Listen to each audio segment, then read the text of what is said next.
Welcome to the Flicks, Picks, and the Nitpicks, and I am your humble host, No718, man. And if you're rocking with the Road to the Snyder Cut on here, this should be episode 6. And this is going to be on an article concerning the Snyder Cut that just came out recently.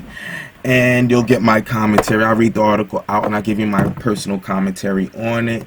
And this will be a short but sweet one, but then stay tuned on the channel because we're going to be reading a lot more articles, going over a lot more character design, art, things of that nature, where we can at least go into deeper dives as we just get more and more hyped up till the 18th of March. So let's just get into it without further ado with this article.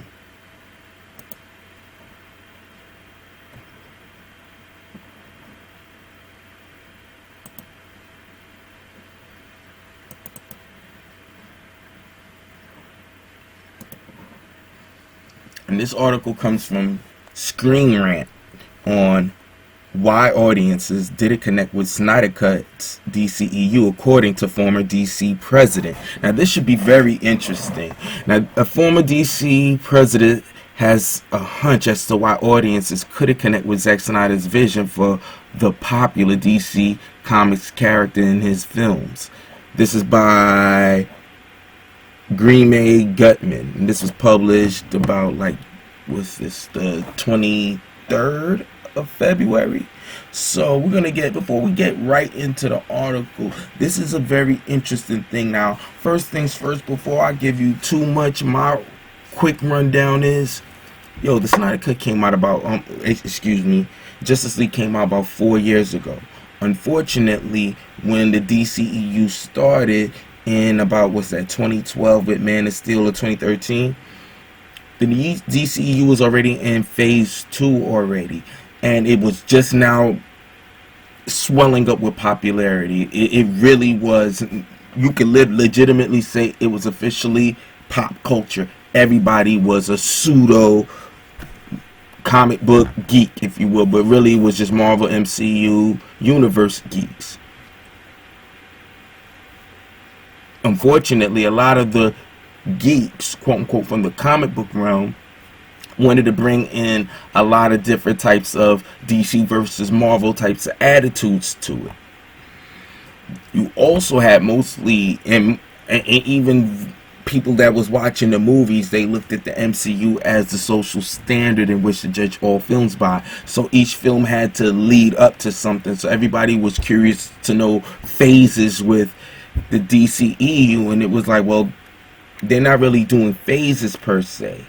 That's not the way they're going about it. So when you have a template that you're running behind, everybody's going to look at it, well, this is how a comic book movie is supposed to run. So when Zack Snyder decides to do a big art and do something different, do the large stories, considering also that DC's, their Avengers counterpart, if you will, they're the Avengers counterpart, if you will. These are really gods and titan-like characters that are very huge outside of Batman. So how do you want to depict that on screen for it to be understood and you can see the level of their powers? So you bring in a Zack Snyder that figured, let me start off with a character-driven story with Man of Steel first, and let's see what happens. He wanted to do part 2, and that's why, if you ever pay attention, they pushed it out 3 years as opposed to 2.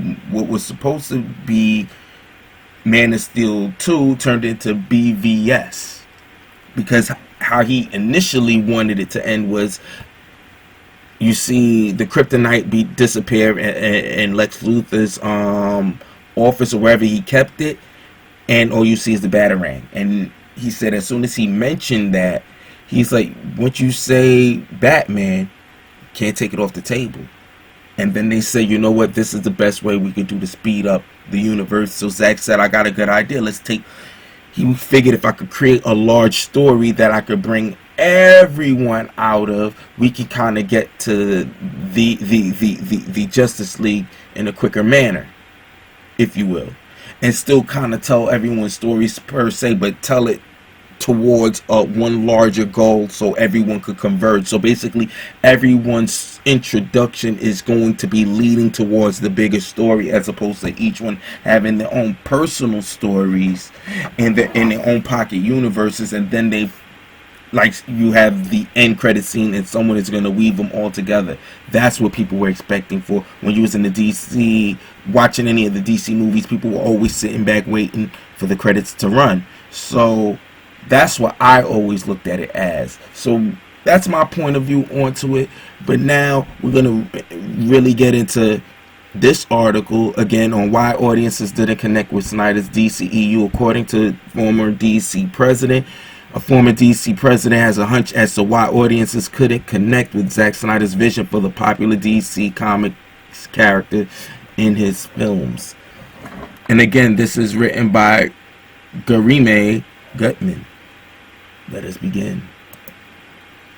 Former DC president Diane Nelson tells audiences couldn't connect with Zack Snyder's DCEU characters because of the focus on their individuality. While Snyder has a legion of dedicated fans that helped bring his cut of Justice League to fruition, there are a select group of people who just didn't connect with Zack Snyder's vision for the DC characters. The near ubiquitous MCU has dominated the film industry pretty much since its inception, but the DCEU has failed to garner as much fervent fandom as its competitor. Nevertheless, the franchise has persisted and has had some truly high points. Both Wonder Woman and Aquaman have become standout DCEU characters, and notably their representative films are lighter in nature. Wonder Woman and Aquaman also went on to become two of the highest grossing DCEU films. Others like Batman v Superman and the aforementioned Justice League failed to garner as much box office entertainment, even if they have a rampant group of defenders. With the DCEU plotting out the next few years, it seems that they are still trying to figure out why the franchise has yet to resonate with fans in the way other franchises have. One former DC executive has a hunch. Diane Nelson, who was president of DC Films from 2009 to 2018, told Vanity Fair that she thinks Snyder's version of the characters may have been too dark for some. Nelson praised Snyder for its storytelling abilities, but says that ultimately his tendency to go deep on his characters translated into harder to love heroes. Nelson says that this is partly because of the established notions fans have of who these characters are. When Snyder changes that, audiences' opinions vary wildly, says Nelson. Intriguing. I like their perspective. Excuse me. Zack is a masterful visual storyteller who goes deep on individual characters. For some people, that's amazing. For other people, that becomes a problem because they have fixed opinions on who these DC characters are and are not. People have cited numerous reasons for why the DCEU doesn't work as well as it should. Some say it's because of the darker tones of the film. Snyder's vision is, admittedly, pretty serious, and it acts as an inverse to multiple ways to the Marvel machine. Similarly, DC seemed to rush through the franchise rather than organically build it like Marvel did. And I leave it at organically. Real interesting that they said organically. What you mean is one bottleneck story, but organically built like Marvel did. By the time Justice League rolled around, 4 short years after Man of Steel kicked off the DCEU, Marvel had been gradually building up to what is now the highest grossing film of all time, Avengers Endgame. That cohesiveness and the DCEU's lack of thereof certainly contributed to the successes and failures of both franchises. In an age where audiences are inundated with content every day, the darkness of the DCEU may be harder to connect with, especially for those looking for a more lighthearted movie-going experience. Still, it's hard to truly say why the audiences didn't connect with the DCEU in the same way they did with Marvel. Laying the blame at one man's feet hardly serves to solve the problem, as DC Films looks to the future. It's safe to say that they are searching high and low for ways to revive the franchise in a post-Snyder era. Alright, these are all the movies that came out. I mean, that slated that's to come out.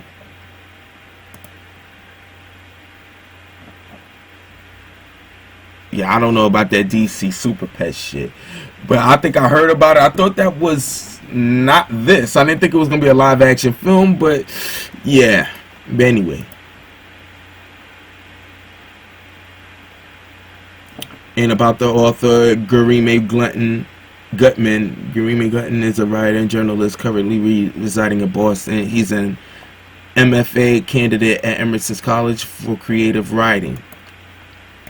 Now, that's pretty much it right there. I would agree with Diane. She didn't really get into more details, but that part of it was the lighter tone, because they actually, a lot of people don't realize, just before they went into production with BVS, actually, yeah, just before they went into it, they actually went out to go round up a lot of YouTubers to go out of their way to press upon them that they're going in a lighter direction with the franchise moving forward, because there was a lot of people online overly doing it, if you ask me, on how the movie BVS ruined their childhood, if you will, which I don't understand. A lot of grown adult men just losing their shits over these characters, over fictitious characters. Now, make no mistake, I'm very passionate about characters and mythologies and things of that nature too. So don't get me wrong, I do understand how you can feel about it. I'm just talking about the level people went to. But if you ask me, a lot of the level went into the fact that it started to get cool to rag on BVS. And if you notice, everyone is talking about it and shitting on it. Everyone went along to go along, and once you tag lane the game is follow the leader. Everybody was getting views off of it. You got people still putting. There was a young lady putting out dissertation after they dropped the Snyder Cut news. 2 days later, she's coming at Zack Snyder and his movie again, and it's like, you know what, ma'am? You know you don't have to go see it. This is not even going in the theaters. So I don't even know why people are losing their mind. You don't have to view the movie. You don't have to review it. You don't have to watch it. If you hate this Zack Snyder's films, you don't have to engage in it. It's not like he's forcing you to watch it. And let's pump the brakes with the extra sauce on it. Like, this man sat here and was like, you know what, I want to ruin childhoods via my artistic interpretation of a film. I don't think that's what he woke up in the morning to do. I don't think he wanted to crap the bed on a franchise, and I don't think he did at all. And I'll be honest with you, the speed up happened because everybody was trying to keep up with the Joneses instead of letting DC do their thing. And Zack Snyder said a long time ago, he said, we're not playing around with the universe. We're not doing what Marvel did. And it wasn't because he was trying to really make a jab at Marvel. He was just trying to have some friendly competition, because it was finally DC coming on the board, so they wanted to make noise, and they said, you know what, we're gonna go at it. And they made the rated R superhero film and took a superhero film very, very seriously. And that's one thing that no other filmmaker was able to do since, like, Batman's 89, if you ask me. That was a deep change from the last time we seen Batman on screen. So for Zack Snyder to say, I'm gonna take the whole universe and take it down a road in which there are high stakes. How it would look like to see if these characters really walk and they weren't make-believe. Everything didn't have a formulated joke right around the corner just to drop the levity in. No, we're just going to deal with the stakes. We're going to deal with what really can happen. People can die. Our heroes are not perfect. They make mistakes. They have different relationships. It was a more mature storytelling than anybody was ready to pay attention to. And make no mistake, there's certain things I wouldn't never went with. I don't like the fact that Gotham and Metropolis are so close. And I still love the Snyder universe. If you want to nitpick anything apart, that's what the nitpicks, the flicks picks and the nitpicks are for. That's what we're here to do, to nitpick it when we want to. But we have picks too, the major picks. We have to differentiate from a pick and a nitpick. certain things you're not gonna like. And the reason why I don't like them so close together is because I don't like the worlds being so close. Also, I got certain things with the comic book. I'm purist in me. And even with that being said, I gotta let the man tell the story. I'm not gonna sit here bite my lower lip to the white meat because of that one thing and let that not deprive me from enjoying a visual experience, especially enjoying the storytelling. That's the reason why a lot of people are going to revisit these films and pulling so much out of it. There's so much philosophies and things and directions in which he artistically was trying to take those films that we could keep on unpacking layer after layer after layer that no one is doing with the MCEU films. And I'm not saying that is a bad thing, because if anybody was to know me, I'm a Marvel fan. Hard body, karate, comics, and all. My favorite superhero is a Marvel character. But I'm really loving what the DCEU was attempting to do, and I'm loving the fact that Zack Snyder is allowed to do it, getting his opportunity to present to the world what you guys did not get an opportunity to see, and then you can judge it on its merits. And if you ask me, I just think that now with the whole MCU climaxing with Endgame, I think everybody is open to a darker universe, because Shazam, not saying Shazam did bad, it didn't make the money, but even though, I mean, with respect to the name of the franchise as well as brand new, so you could take it as a positive because it got more critical acclaim. And I'm not saying it's a bad film. I saw it once and I liked it. I enjoyed it. But needless to say, you know, you have that actually got some critical acclaim. But then look at what they try to do with Birds of Prey. Even though Aquaman did very, very good, people are, the lighter tone is starting to now come into question with a lot of people. But for the most part, it's getting nothing but love. Wonder Woman got nothing but love. They try to even take it more in a lighter direction, and look what happened. You guys didn't like it. I think you're ready for Zack Snyder, and you know what? I'm here for this shit as well. So get your popcorn ready. March 18th. But till then, you're rocking with the Flicks, Picks, and the Nitpicks. Road to Snyder Cut. And I'm your host, Nove 718. Leave it in the comments below. Let me know what you thought about the comments. Let me know what you thought about my commentary. Like, share, subscribe. See you next time. And as always, till I have a better outro. Chill.